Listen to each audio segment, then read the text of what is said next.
கண்களை மூடி கரங்களை கும்பிட்டு ஒரு 5 நிமிடம் ஆண்டவர் எனக்கு என்ன இறை இரக்கத்தின் செய்தியை தருகிறார் என்ற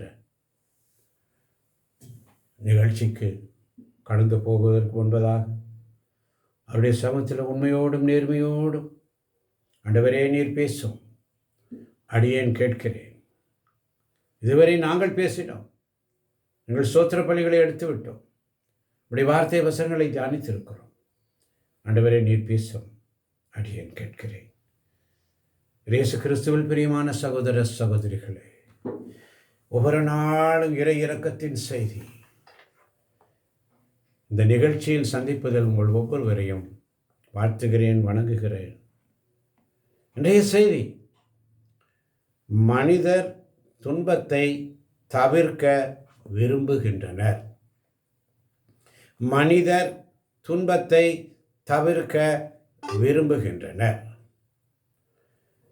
என் குழந்தாய், நல்லது போன்று தோற்றமளிக்கும், நல்லது போன்று தோற்றமளிக்கும், ஆனால் உண்மையிலேயே தவறாக இருக்கும் வழிகளில் செல்லாதே.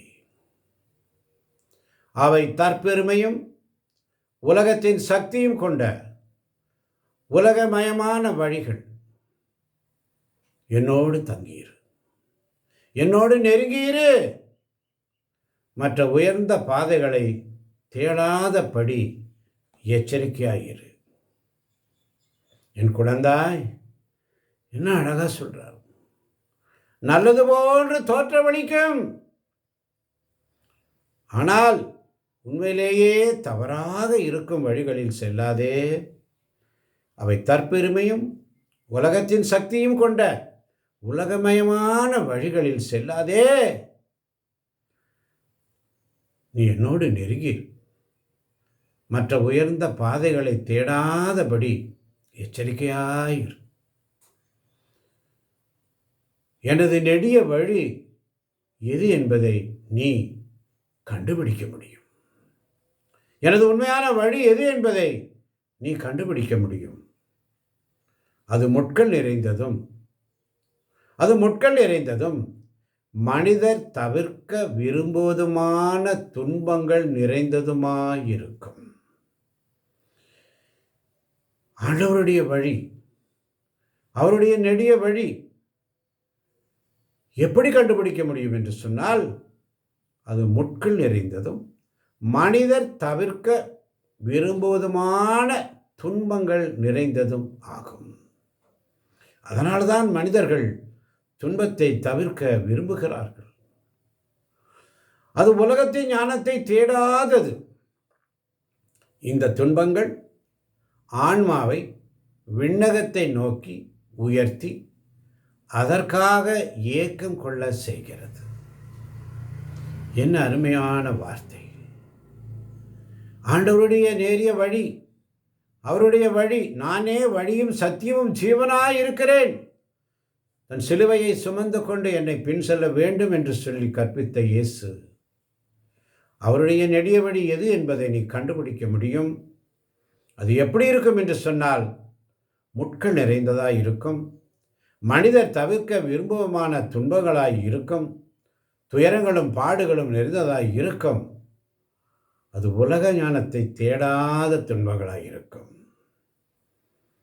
இந்த துன்பங்கள் ஆன்மாவை விண்ணகத்தை நோக்கி உயர்த்தி அதற்காக ஏக்கம் கொள்ள செய்கின்ற துன்பமாயிருக்கும். என் குழந்தாய், உண்மையான ஞானம் என்னிடமிருந்தே வருகிறது. என் குழந்தாய், உண்மையான ஞானம் என்னிடமிருந்தே வருகிறது. நீ தொடர்ந்து கவனம் செலுத்தினால் நான் உன்னை மிக அற்புதமான ஒரு தோட்டத்திற்கு அழைத்து செல்வேன். என் குழந்தாய், உண்மையான ஞானம் என்னிடம் இருந்தே வருகிறது. நீ தொடர்ந்து கவனம் செலுத்தினால் நான் உன்னை மிக அற்புதமான ஒரு தோட்டத்திற்கு அழைத்து செல்வேன். உன் ஆன்மாவை ஈர்க்கக்கூடிய, அதற்கு மிகுந்த ஊட்டமளிக்கக்கூடிய நீர் வாய்க்கால்களுக்கு அழைத்து செல்வேன். மிகுந்த ஊட்டமளிக்கக்கூடிய நீர் வாய்க்கால்களுக்கு நம்மை அழைத்து செல்வேன் என்ற வாக்குத்தத்தம்.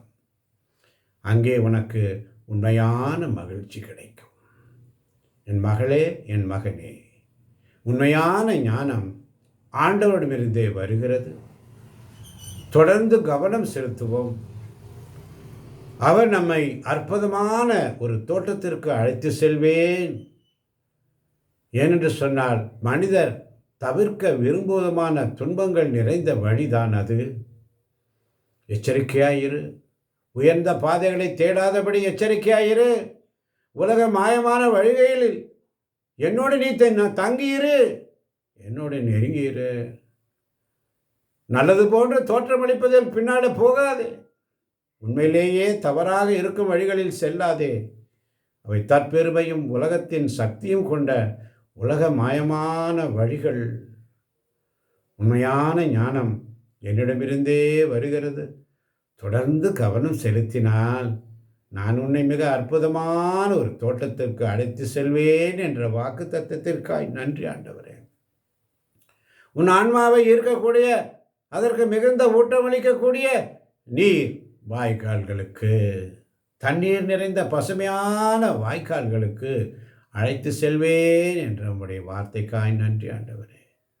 அங்கே உனக்கு உண்மையான மகிழ்ச்சி வேண்டும் என்று ஆண்டவரிடத்திலே ஜெபிப்போம். ஜெபி, தொடர்ந்து ஜெபி. நீ வந்ததற்காய் நன்றி.